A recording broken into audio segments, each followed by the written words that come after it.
बिस्मिल्लाहिर्रहमानिर्रहीम। अस्सलाम वालेकुम। आज के इस वीडियो में मैं आपको उसी यूनिवर्सल इशू की तरफ पॉइंट आउट करूंगी और उसकी रेमेडीज़ के बारे में बताऊंगी जो हम सब लोगों को ज़िंदगी में कभी ना कभी किसी ना किसी टाइम पर फेस करना पड़ता है और उसके आफ्टर इफ़ेक्ट्स को भी फेस करते हैं और कोशिश हमारी होती है कि हम उसको ख़ुद से ही सेटल कर लें।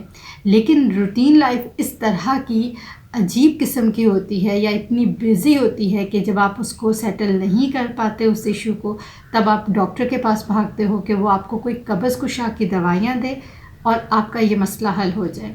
वैसे तो आपको थंबनेल से पता चल ही गया होगा और कब्ज़ कुशा दवाइयों के नाम से भी आपको पता चल गया होगा कि आज की इस वीडियो में मैं आपको कुछ ऐसे खानों के बारे में बताऊंगी, यानी कि नेचुरल वेज के बारे में बताऊंगी जिनको अपनी डेली लाइफ रूटीन में ही आपने ऑलरेडी शामिल किया हुआ होता है, या आप उनको प्रॉपर वे से नहीं यूज़ कर रहे होते या आप थोड़ा सा उसको इग्नोर कर रहे होते हैं और आपके घर में ये चीज़ें मौजूद होती हैं लेकिन आप उनको कंज्यूम नहीं करते, यानी कि उनका इस्तेमाल नहीं करते। तो क्यों ना मैं आपको एक ऐसी सिंपल से फूड्स के बारे में बताऊं जो हमें मौसम के हिसाब से, अगर वो वेजिटेबल्स हैं, अगर वो फ्रूट्स हैं तो अवेलेबल है, या कोई और चीज़ है खाने पीने की मिर्च मसालों के अंदर से, तो वो भी हमारे किचन में हर वक्त मौजूद होती है, जिसको आप अपनी डाइट का हिस्सा बना सकते हैं। और कब्ज़ से आप फौरी तौर पर, आप जितनी भी दायमी कब्ज़ होगी, जितनी पुरानी कब्ज़ होगी, आप उसको सेटल डाउन कर सकते हैं, उससे छुटकारा पा सकते हैं। बढ़ते हैं आज के इस वीडियो में, जिसमें मैं आपको सबसे पहले एप्पल के बारे में बताऊंगी, जिसका पैक्टिन कंटेंट होता है, यानी कि फ़ाइबर कंटेंट होता है। अब जहाँ पे फ़ाइबर कंटेंट की बात करूँ तो मैं आपको ये ज़रूर बताना चाहती हूँ कि फ़ाइबर कंटेंट दो तरह के होते हैं। हम में से अक्सर लोगों को मालूम होगा कि फ़ाइबर दो तरह के होते हैं, एक सॉल्युबल फ़ाइबर होता है और एक इनसॉल्युबल फ़ाइबर होता है। अब इन दोनों का काम क्या होता है? एक फ़ाइबर जो होता है उसका काम होता है कि वो बल्क को बनाता है, बल्क को ज़्यादा करता है स्टूल के, यानी कि पखाने को वो थोड़ा सा उसको बल्की फॉर्म के अंदर लेकर आता है।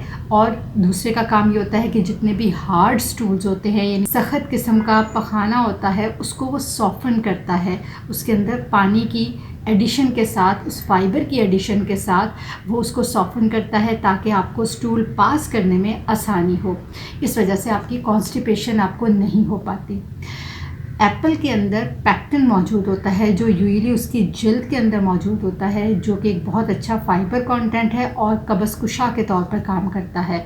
इसलिए जब भी आप खाएं, एप्पल को प्रॉपर धो के आप उसको यूज़ कर सकते हैं, उसकी जल्द को भी खा सकते हैं। और सिर्फ जो डंडी वाला पोर्शन है वहाँ से आपने उसको निकाल देना है, क्योंकि वहाँ पे इंसेक्टिसाइड्स, पेस्टिसाइड्स की बहुत ढेर सारी जो मिक़दार होती है वहाँ पे मौजूद होती है, और उसको आपने निकाल के फेंक देना है, डिस्कार्ड कर देना है। बाकी आप एप्पल को स्किन के साथ कंज्यूम करें और उसके हेल्थ बेनिफिट से फ़ायदा उठाएं। दूसरी मैं आपको चीज़ बताने वाली हूँ पियर्स के हवाले से, यानी कि नाशपाती के हवाले से। इसका high level of water content होता है जो हमारी डाइजेशन को, यानी कि जो भी हम खाना पीना कर रहे होते हैं उसको बेहतर करता है, ईज़ी करता है, और जितना भी ये जो कॉन्स्टिपेशन होती है, कब्ज़ होती है, उसको भी रिलीव करता है। नेक्स्ट अगर मैं आपको फ्रूट के बारे में ज़िक्र करूँ ना, तो ग्रेप्स आते हैं, यानी कि अंगूर जिसको हम कहते हैं। अंगूर भी डिफरेंट तरह का होता है, डिफरेंट वैरायटीज़ का होता है। अगर आपको ब्लैक कलर का अंगूर अवेलेबल है और आपकी पॉकेट जो है वो उसको अफोर्ड कर पाती है, आप उसको ख़रीद सकते हैं, तो आप कोशिश करें कि आप वो वाला लें, ब्लैक कलर का अंगूर, काला जिसको दाख बोलते हैं। अगर आप नहीं ले सकते तो तब कोई भी अंगूर हो आप उसको इस्तेमाल कर सकते हैं, क्योंकि अंगूर तो अंगूर है। किसी अंगूर के अंदर थोड़ी सी ज़्यादा फ़ायदियत है, किसी के अंदर थोड़ी सी कम है, लेकिन ओवरऑल सब ही तरह के अंगूर आपकी हेल्थ के लिए बहुत ही बेनिफिशियल है।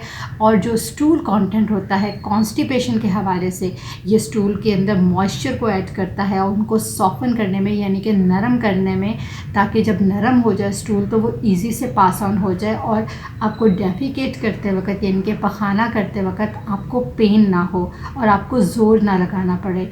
तो ग्रेप्स आप अपनी डाइट के अंदर कंज्यूम कर सकते हैं। उसके अलावा आप प्रून्स को इस्तेमाल कर सकते हैं।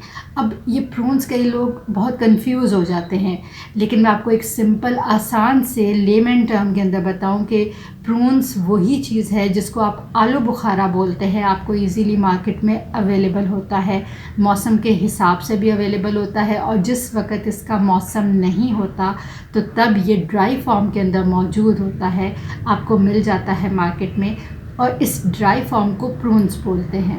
तो आप आलू बुखारे को इस्तेमाल करें। अगेन मैं आपको यही कहूँगी कि इसके अंदर बहुत ही अच्छे कंटेंट पाए जाते हैं, यानी कि सॉर्बिटोल और फिनोलिक कंपाउंड्स। और ये जो सॉर्बिटोल और फिनोलिक कंपाउंड्स हैं, ये कब्ज़ कुशा दवाई के तौर पर काम करते हैं। इतने अच्छे कंपोनेंट अगर आपको एक प्रून्स के अंदर यानी कि आलू बुखारे में मिल रहे हैं, अगर आप तो इसको फ्रेश में कंज्यूम कर सकते हैं तो आप इसको फ्रेश इस्तेमाल करें। लेकिन अगर आप नहीं कर सकते, आप इसको ड्राई फॉर्म में लें।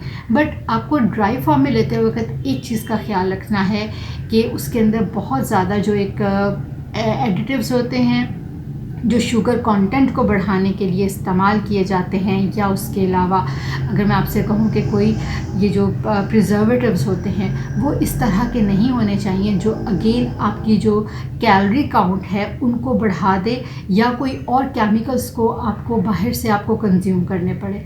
सो इस लिहाज से अगर मैं आपसे ये कहूँ ना कि मैं आपको यही एडवाइस करूँगी कि अगर आपको सॉर्बिटॉल लेना है अपने कॉन्स्टिपेशन को रिलीव करने के लिए, तो बेस्ट होता है कि आप फ्रेश आलू बुखारे का ही इस्तेमाल करें।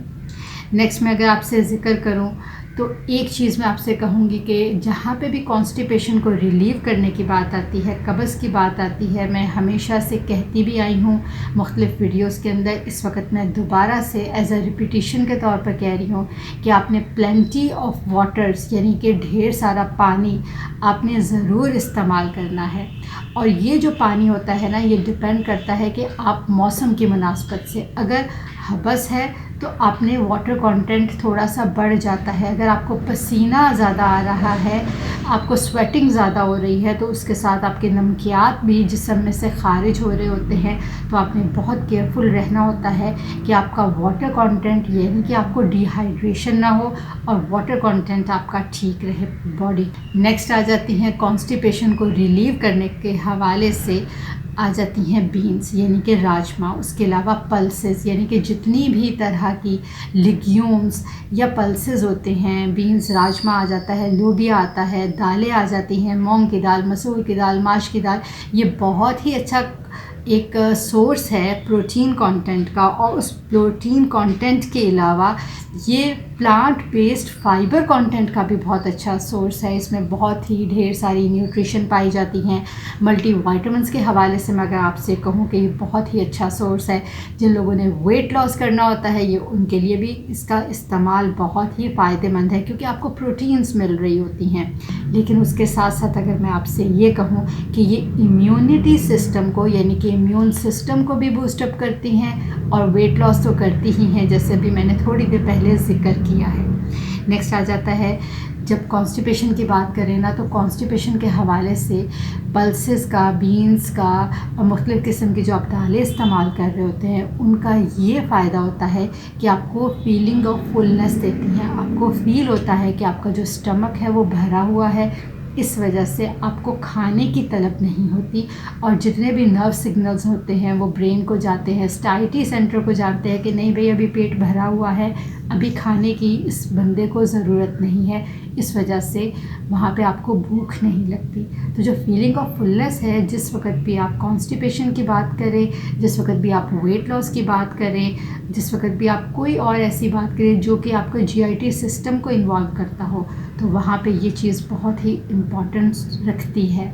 क्योंकि जब फीलिंग ऑफ फुलनेस होगी तो आपको जो सेटिस्फेक्शन है वो भी होगी कि आपका दिल नहीं करेगा और खाना खाने के ऊपर, आपको अपना पेट मैदा भरा भरा लगेगा, जिसकी वजह से ये जो पल्सेस और बीन्स होती हैं, मैं आपको कहूँगी कि आप इनको अपनी डाइट के अंदर इस्तेमाल करें अपनी कॉन्स्टिपेशन को रिलीव करने के लिए। लेकिन इसके साथ अगर मैं आपसे ये कहूँ ना कि कई दफ़ा कुछ लोग होते हैं वो कैंड पल्सेस बीन्स को इस्तेमाल कर रहे होते हैं। कैन मीन्स कि जब उन्होंने कैन किया होता है, प्रिजर्व किया हुआ होता है, लेकिन ये जो प्रिजर्व किया होते हैं, जो कैन फूड्स होते हैं, इनका एक ड्रॉबैक होता है कि इसके अंदर केमिकल्स इंक्लूड किए होते हैं आपकी जो खाना है उसको प्रिजर्व करने के लिए। इनके प्रिजर्वेटिव्स इसके अंदर इंक्लूड होते हैं और कई मर्तबा ऐसा होता है कि उसके अंदर स्वीटनर्स भी एक्स्ट्रा डाले जाते हैं, यानी कि उनको ज़्यादा खाने को डिलीशियस बनाने के लिए